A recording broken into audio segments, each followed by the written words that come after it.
Hey there, my friend. Welcome back to the show. My name is Deanna Yates, and you are listening to episode 214 of the Wannabe clutter-free podcast. On today's episode, I am chatting with Jane Abrams about organizing our homes. Now, Jane helps people organize their homes in the New York area, and she actually goes into their homes and does this. And since she has been inside so many people's homes, she has seen a lot, and she is here to help us know where to start and how to know is enough when it comes to the amount of stuff we have. It is a really fun conversation, and I think you're going to enjoy it. But before we hop in, just want to take a quick moment to say thank you for joining me today. I know you're busy, so we will get right into it. And if you like what you hear today, could you just help out the show a little bit? There are a few things you can do. One, you can share it with a friend. Two, you can comment and share it on social media if you like. I'm at Wannabe Clutter Free on the social channels. Or three, you can leave a rating and a review for this show if you like what you hear. It really helps out the show, really helps spread the word about what we're doing over here. All right, let's get into our conversation with Jane and learn more about her. She is the founder and owner of Jane's Addiction Organization. And after hearing time and time again from friends and relatives how impeccably organized her house was with three young children at home, Jane realized she had a unique gift that she wanted to share with others. Opening your home and your mess to a stranger is not an easy thing, and Jane and her staff make you feel comfortable and at ease from the moment they walk in. And we talk a little bit about that no judgment approach. And we also get into the reason why she named her company Jane's Addiction. So give this episode a listen, and when you're done, head over to wannabeclutterfree.com/214 to get the show notes for today's episode with links to Jane's website and her resources. Again, you can find it at wannabeclutterfree.com/214. And now let's get to our conversation. Well, hey Jane, welcome to Wanna Be Clutter Free. How you doing today? Great, great. So happy to be here and finally connect and be able to talk with all the listeners out there. Oh, so excited about today's conversation because I focus a lot on decluttering, but you focus a lot on the organizing side. And I know you do decluttering too. So I'm sure we will talk about that too. But can you just tell us a little bit about yourself and what you do? I've been organizing for many, many years, really before organizing became such a glamorous profession. Even such as being a little girl, my mom would always tell me that, I was very into cleaning my room, very into organizing, always had it in my brain, and it's just comes naturally to me. Fast forward to where we are now, we do have a business here in New York. It's called Jane's Addiction Organization. It's been, up and running for well over 10 years. We have an incredible team of women here in New York. And really what we do is we do day in, day out organizing, and that could range everywhere from decluttering, like you mentioned, and really what we're going to focus on a lot today, all the way to clients who are doing construction and have to prepare their home, or now they're moving in, or an elderly couple now having to downsize and go into assisted living, family members who can't be local or help their families. We jump in and help them too. The biggest thing too really is the nice part about the business is it's very flexible in how we work. So some days we are decluttering a garage, an attic, a basement, working in a kitchen that just has been redone, or helping implement systems to a family with young children. So the nice part about what we do is we really hit the scope, but all with the same premise of decluttering to enhance and impact your life. So that's what we do. And we love it. It's really something that we take pride in. We enjoy it. People don't understand sometimes how we enjoy it or why we enjoy it or why we're wired this way, but we are. And that's why we have a business. And that's why we do what we do. Yeah, for sure. Gotta play to your strengths, and what works for you doesn't work for other people. And so that's what I love about the different walks of life. So, why do you think it is so important for us to get our homes under control, though? So I think the typical answers, I think really what you share with your listeners is really true. And it really is decluttering your home. And there's so many facets to it. It really brings you, like everybody knows it, but once they experience it, once they feel it, they can understand it. It gives you that peace of mind. We always say to clients, and they say to us, the second we start this process, they begin to breathe. They understand the somewhat, to the extent that we help them to let things go and why we're letting things go.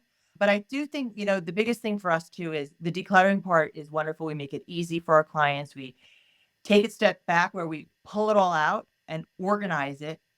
And once they see what they have, meaning like they have 10 hammers or 15 spatulas or 75 Maxbox cars, it allows them to begin the declutter process.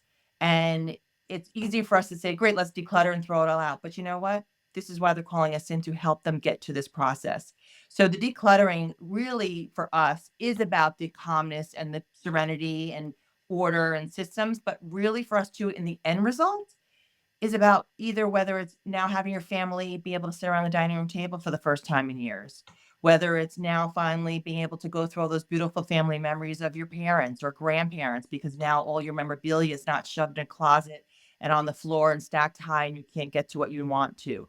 Or you're now your family can do a family bike ride because your garage has been inundated for the past 20 years and the bikes are all the way in the back and nobody could ride. So in the end result of why we declutter and why it's so important, because it really either brings you back to a family, brings you back to your calmness of your home where there is order so you can do other things. Clutter really, and I'm sure we'll go into it more, stops you from doing things that maybe you want to do or always wanted to do and never could do. So that's really why there's so multifaceted as to what it means. But at the end result, that's why you're decluttering. Yeah. Yeah. Digging deeper, I mean, it's so good. Oh, totally, and what I related to right there was you said the moment we start and I even did it, like, on this side, I went I took a giant breath, and it's so true because it is so overwhelming when you haven't done it before or you've done it in the past and the house is messy again. It's just really defeating to look at your stuff and just be like, "Why can't I do this?" And you can, it's just sometimes so much easier when you have someone there to help you do it. Right, right. And we always say this too. We always say, look, it's okay you have a personal trainer to help you at the gym. It's okay you might need a little design help because you're just now going to invest in renovating a room or doing some construction in your home. We're the same and we're no different. And it's okay. And there's no shame in having us come in. People always like, oh, I used to be organized and now I got this. Oh, before COVID, I always had a system. Before my kids went to college, this is what their rooms used to be. And there people do have shame. And so for us to come in, we have no judgment because this is we and people say, oh, I'm so sorry, it's so messy. Oh my gosh, I can't get into it. Oh, is this the worst we've ever seen? Which they always say that's the what is this what we've seen? And for us, we always say we look at it and I'm sure you can relate to this too. We look at it and always sees the opportunities. Always sees what we're going to do to enhance the space or find another storage room or find a space under a staircase or find that nook up in the attic that something's going to go. That's how we see it. So once they know that this is what we see and we don't see the mess, yes, we see it, but in a way that we'll get through it, it helps the process. It really, really does. Yeah. But in such a different way too, because we don't have the emotional attachment to any of the stuff. We don't know the story, we don't know the baggage behind any of the stuff that is in the house. When you look at your stuff, you see a whole story of where it came from and who gave it to you and what it was used for. But when you come in as a third party, you don't have any of that baggage that comes with it. Yeah. Oh, for sure. For sure, for sure. Yes, and so funny you say this. So a couple of things. So one is, sometimes we're the neutral party. Sometimes we're the neutral party between siblings of who doesn't want this is yours, this is mine, or family members of, my kids won't listen to me. Even my own, I always say this, well, my kids are like, uh-huh, sure, sure, mom, I'll deal that with it tomorrow. I'll do it. So interesting enough, when you say that, we do work with a lot of teens, we do work with a lot of college kids, we do work with the elderly. So we definitely become that buffer sometimes. And look, nowadays, when we come to a client, we can FaceTime, children that aren't living local anymore, or cousins that, oh, do you want Aunt Sally's picture from so and so, and it somehow wound up in your world. But I do think, just going back to your point, though, one thing really important is when you say we don't know the stories, we don't. But the fun part is that once our clients get the process going, like we just said, they start telling the stories and they start sharing the stories. And sometimes it helps in the, okay, now I'm done with it. I told you the story. I'm going to take a picture of it. I'm going to let it go. Or, oh my gosh, I have to keep this because this is so important to me.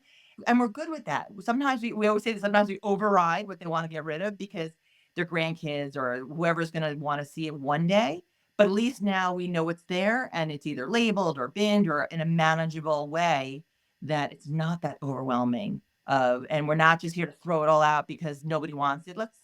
We manage both sides of that, to your point. Yeah. Oh, love that.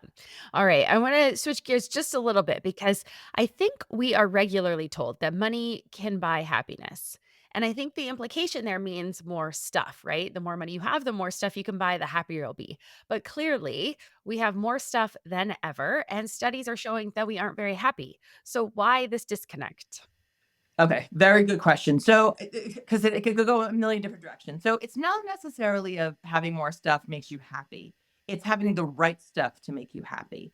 And we take that very seriously because, look, many clients have multiple sets of dishes, multiple sets of china, multiple sets of glassware from passed down generation, or they happen to have, a pocketbook collection that we would all dream of, or shoes collection. So it really stems to really, what is bringing them happiness from their collections. And really, a couple of things. One is if we part with what, going back to decluttering, we part with what they don't need, keeping the collections, even though it might be in abundance, is okay because it's making you happy. Maybe it's we have to display it. Maybe it's something that because there is so much of it, we'll do a beautiful display. Or you have so much of it, but let's use it. Let's get rid of the chip mugs and the chip glasses and all the things, the mishmash in your closet. And so what? It's fancy. Use it. We always say use the things you have. We do that also when we stage houses. It's great to go buy new things and new, things your home, but we like to use what you have because usually 99% of the time people have beautiful things. Oh, but that was for my wedding. I can't use that. I'm saving it. Well, you know what? Now's the time. And that might be the abundance sometimes, but so that's one part of it. The abundance of toys and the holidays and birthday parties and all the gifts and all the things that come in. Yes, that can be an abundance. Doesn't necessarily bring you happiness. And our favorite really I want to say is our favorite thing is when we come into either when working with children or in a playroom or a basement or so forth, where all the toys are. To us, there might be an abundance, but if those toys are played with, the stuffed animals are ratted because they're using them to play hospital and doctor or whatever they're doing, or the kitchen that the kids set up, it's okay to have the abundance if they're using it and really enjoying it. Yes, you could always get decluttered. I don't think the abundance brings you joy, but if we can find the balance of in both of those, whether it's for the adult or the child or the household, I think that's a nice balance, but it does not bring you happiness, but it can bring you happiness if it's used in the right way and if you're left with what really matters. All right, we're going to take a quick break. And when we come back, I want you to share some insights from your own experience where you noticed that more stuff wasn't the answer. We'll be right back. All right, welcome back. All right, Jean. So before the break, we talked about, looking at your own experience and you sharing some insights where you noticed that more stuff wasn't the answer. So let's talk about that. Okay.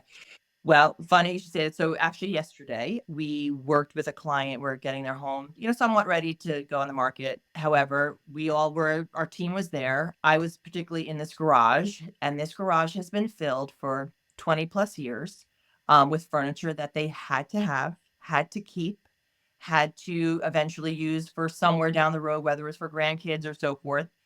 And very honestly, we pulled it all out yesterday. The goal was to pull it all out. I would say maybe 2 of the pieces that we kept behind because they had to have it, because it was in the abundance in this garage, it became molded, it became warped. There was, infested of animals that were living in their garage. Um, and really, it's because they had to have it and they had to have the abundance of this. Their house was furnished, everybody had what they needed, but they had to have that control or that feeling that they had to keep it with them as the abundance. So that just actually just happened. The other really good thing that we always talk about is we just worked with clients and their children, and they did have a lot of things. They had a lot of collections, whether it was Pokemon and their baseball cards, and she had her Smushmallow pillows. We always say this story, and there was an abundance. I'm not going to say there wasn't, but as we worked with these kids, as we worked with both the boy and the girl, and we really listened to what they wanted and how they wanted their collections to be displayed or stored, they really let go of it. It was really the parents that were making them hold on to it, not the children. And we waited till after school. We waited till they got home. We kind of had it all situated for them. And we already had plans to put all the baseball cards in the albums and have everything. He was ready to let it go because he was now entering into middle school and high school and the older years. And not that he didn't want his friends to see it, but he was really ready to part with it and not have it on display anymore and have his friends come into his room and not be inundated with the abundance that he had. And so it was an interesting exercise of just really seeing what these kids want and listening to what they want, even though they had this abundance, it wasn't meaningful to them anymore. And there's many I could share. We've talked about the china and the glassware and so forth. The biggest thing is having everybody use what they have if there is an abundance of, things in their home that they're not using. Yeah. So, what would you say to someone let's go back to that furniture example where they're thinking, we've got to keep this furniture for this, that, or whatever. What are some of the ways you help people overcome that? Because obviously, if it's sitting in our garage, likely it's not, time is not your friend when things are in storage. So, how do we help people get over that? So the biggest thing's funny going into the project yesterday, really in our minds, we had trucks ready to donate. We really were ready to pull out this furniture, help her let go what they didn't need, what the family didn't need, and really get it to donate. And unfortunately, that wasn't the case. But I do think what our biggest thing is, what we always say, and I'm sure you say it as well, is what we're gonna keep, what we're going to maybe try and sell or consign or, do something like that, and then donate. And once our clients kind of shift their mindset as to they're going to be able to bless somebody with what they don't need anymore, it's a game changer. It really helps them let it go. We share the stories all the time. We're, here locally, we're connected with all the synagogues and the churches and all and the veterans and so forth. And I think once people understand that it is going somewhere, not every time it could go somewhere. It just helps the mindset. And that's what really was yesterday was about was her pulling it out with us and saying, now I'm really to let it go. Unfortunately, it didn't work that way, but 99.9% of the time, once they know that, or once they go, we're gonna drop the books at the library or at the bin down the block or whatever it is, or the veterans are gonna come pick it up or so forth. It just helps the process because it's not going in the garbage. And the hardest part, which I'm sure you see too, is that people always like, oh, but when I bought it, oh, I spent so much and I invested so much into that dining room table, or oh my gosh, I invested so much into that wardrobe, or oh my gosh, when my daughter was born, the doll collection, whatever it is. To them, there's always monetary value that they think about. But once they understand where the world is today and everybody's excess, and you're not going to get back what you paid for it 25 years ago, it helps them understand it, digest it. Sometimes clients are more on board, some are not, so it's sometimes a process of phases, but really that knowing that it's going somewhere and helping somebody really is the key to all of it. Yeah. Well, and two, right? Like if even if you spent a lot of money on it, the value was in the feeling you got when you bought it, the use you got when you used it. It You've used up a lot of that value and you don't have to get it back. It's okay. Like there was value in. Yeah. And you hold on to it, right, and it goes back to, like, the pictures and so forth that it's always keeping the memories, and we always say this, "The home is where the heart is," and just because you're now either sold your home or you got rid of that favorite, chair that, everyone would sit in, it's the memories, and that's really in a long time in the long run, that's 10 times more important, and once they really understand that or understand why we're doing this process, they get it. They completely get it. Yeah. Yeah. Obviously, easier said than done. If you've never done this process or you have things that you love, I totally understand it is much easier said than done. But we all do. I do too. I mean, they're and it gives you comfort. It gives you peace of mind that it's somewhere in your house and somebody might want it. It's always somebody might want it. Well, what if somebody wants it? What if somebody needed that bookcase that we just gave away? What if somebody needs, a black skirt? Those are the obstacles that we help you get over to make those decisions. Yeah. Well, and it's funny, I'm in the middle of reading again The Subtle Art of Swedish Death Cleaning. I'm actually listening to it this time. And I love that book. I think it's so great. It's so simple and so just short.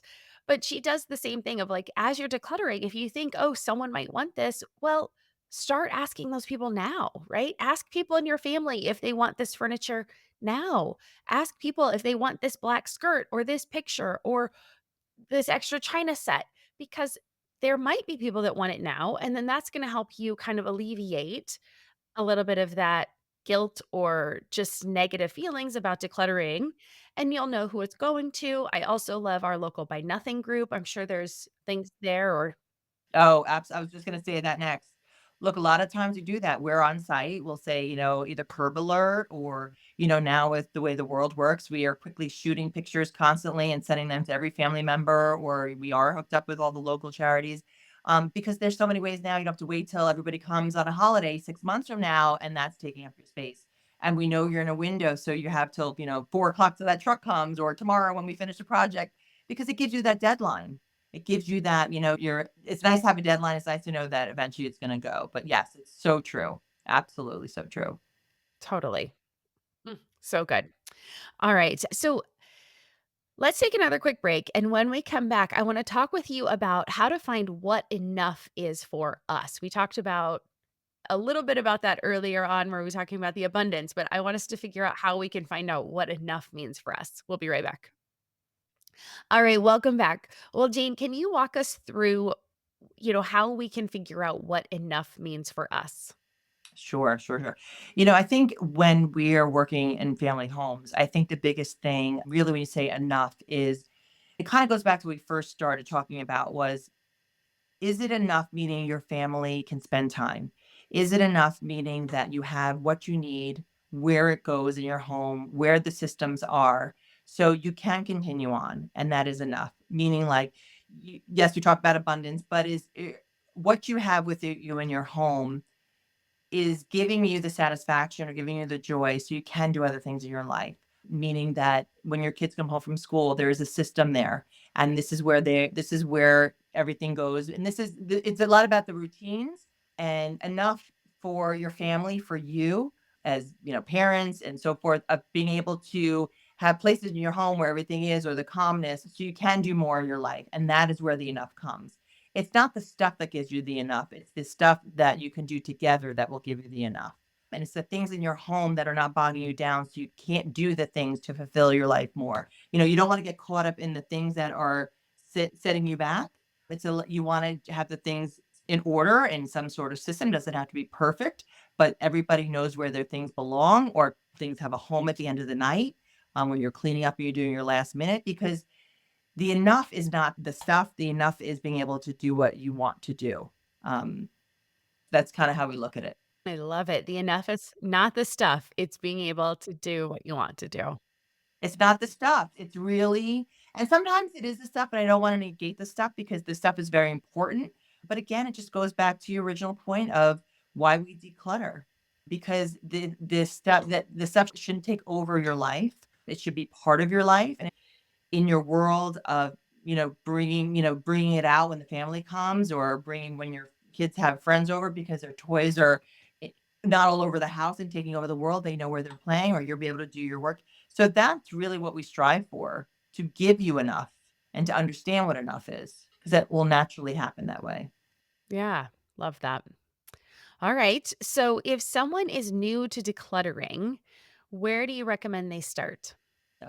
Oh, that's a huge. So, the nice part is when we do get to walk through clients' homes, or we do a lot of virtual when someone is not local.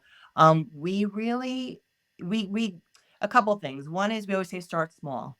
No matter what size your house is, no matter what your circumstances are, you have to make it attainable for yourself. And you see all the funny things online, or listen to organizers when everything's pulled down. You're like, oh my God, now what? It's 4 o'clock and my days are, I'm exhausted, I'm tired, I'm hungry, whatever. We do that too some days.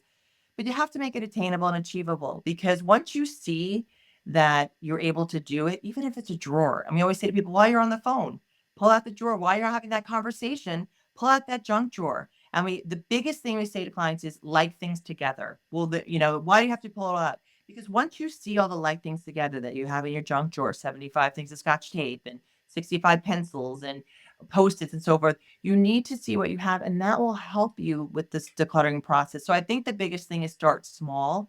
We always say, let's do areas where we know right away, it's going to be 90% of it's going to be tossed, because that's a big goal and that's something that you can achieve. It's much harder to do the things that have the sentimental or have that attachment, but maybe it was that garage that we just did, because even though it was sentimental at the moment, right now, she knew in her gut that it was really going to be let go, whether it's me donated or tossed or whatever it is. So start small, start where you have that attainable areas, because then you're going to feel accomplished. If you're going to start tackling a closet that's way overwhelming, you're not going to get very far. Maybe it's just the shoe section because now you're changing the season, but or just the toy bins of just the things that you can do right away on your own, and really then take it step by step and phase by phase. That's how we really always approach it. Yes, if we could see your home and start it or do virtual and really plan as to what it is. But if you're really doing this on your own, do something that you know is attainable. Nice. All right. Well, tell me what your approach is to helping someone declutter and organize their home.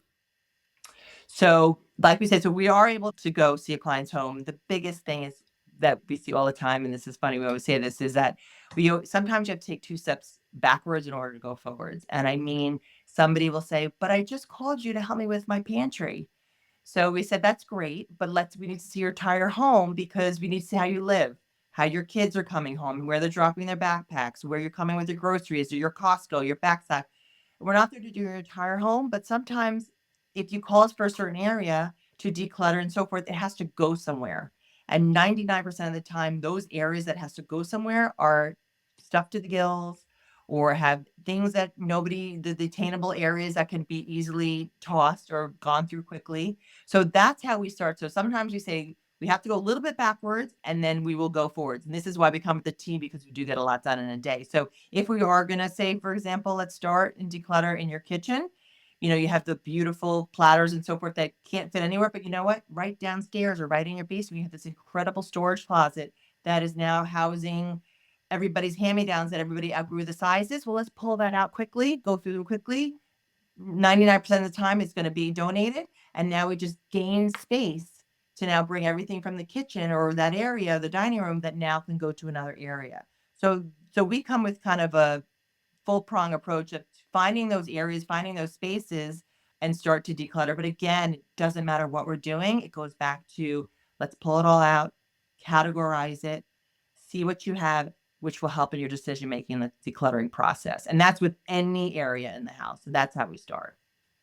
Yeah, the holistic approach, knowing that you've got to, it's not just one thing because generally there are lots of other players involved, lots of other things going on. So, yeah, I love the holistic approach. It's my jam too. So, We always say, if you give a mouse a cookie, just because you start in one area doesn't mean, we have to go to the other area. And not every time, but we always try to find those little nooks to create the space, to create the system, if there is to give you that enough or to give you that attainability, because sometimes they don't see it. We come in with a different vision. So it usually works out really well. it's funny that you say that. I actually did a reel like that based on that book. It's so true. Yeah, it's so true. All right, Jane. Well, this has been lovely. Where can people find you? Oh, sure. So, like I said, we are based in New York, but the way it is now, we do a ton of virtual clients, but we are based here in New York. But you can follow us on Instagram at Jane's Addiction Organization. We do have a website at janesorganization.com. You can DM us, you can message us. And we love talking to clients all over, whether you're here local or not, because every little bit helps. And we would love to keep sharing what we do in day out and help everybody that we can. Love it. And I have to ask you before you go. Well, I have 3 rapid fire questions, but before we get there, tell me about the name. Were you into the band Jane's Addiction?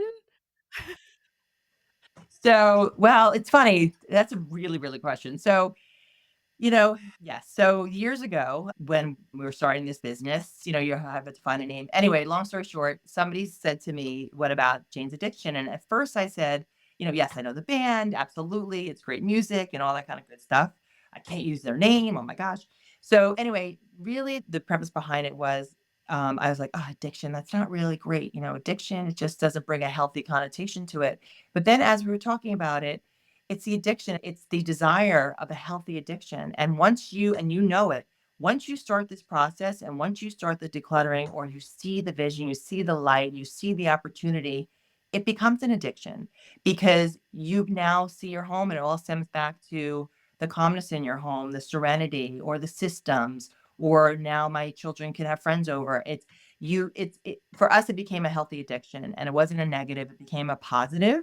And so that's kind of how we look at it. And that's in many years later, and so it's funny. And the nice part is that a lot of, clients, it's a nice icebreaker. Oh, the band is my favorite band. Oh, my gosh, or, whatever it is. Some people know, some people don't, but that's how it started years ago. And so it kind of stuck. Super fun. I had to ask it before I let you go. All right. So, my favorite way to end every episode is with these three rapid fire questions, though. So, number one, what does clutter free mean to you? So I think it really goes back to what we said. It really goes back to bringing either your family or yourself to a better place, a place where you can do things that you always wanted to do and not let the clutter control your life. You control the clutter.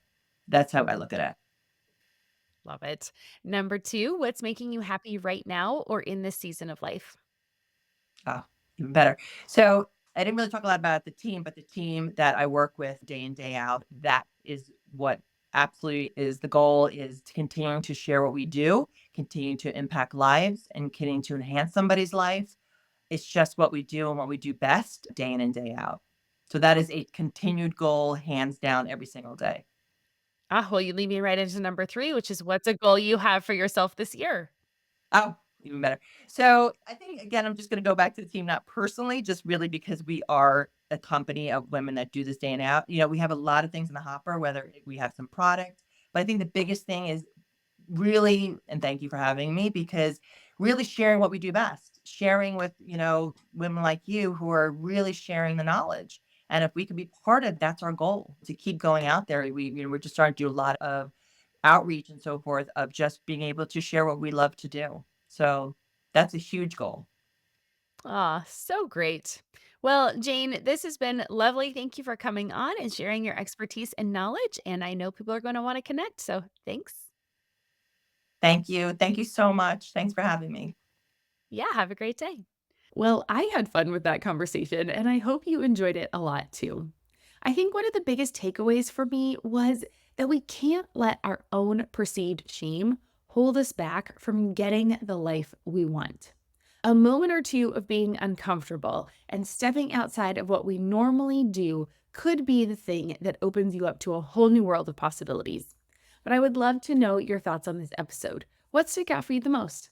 So come on over and comment on this post on Instagram, or you can send me a DM. I'm at Wannabe Clutter-free on the social channels. Or you can come over to the Wannabe Minimalist family group on Facebook and share there with the community. There will be a discussion thread for this episode, and we would love to chat with you in the comments. You can also leave a review on Apple Podcasts, a comment on Spotify, or a comment on YouTube where these guest episodes are found. And remember, share this with a friend if you think they will enjoy it too. Of course, special thanks to Jane for joining the show today and for sharing her amazing tips for getting organized. Remember, you can get more detailed show notes and all of her links by heading to wannabeclutterfree.com/214 to learn more about Jane and get those resources.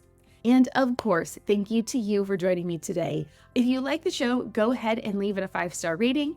And with that, I hope you have an amazing day. I will see you back here next week when I am chatting with Diane Bowden of the Wannabe Minimalist Moms podcast. It is a great conversation, and you won't want to miss that one either.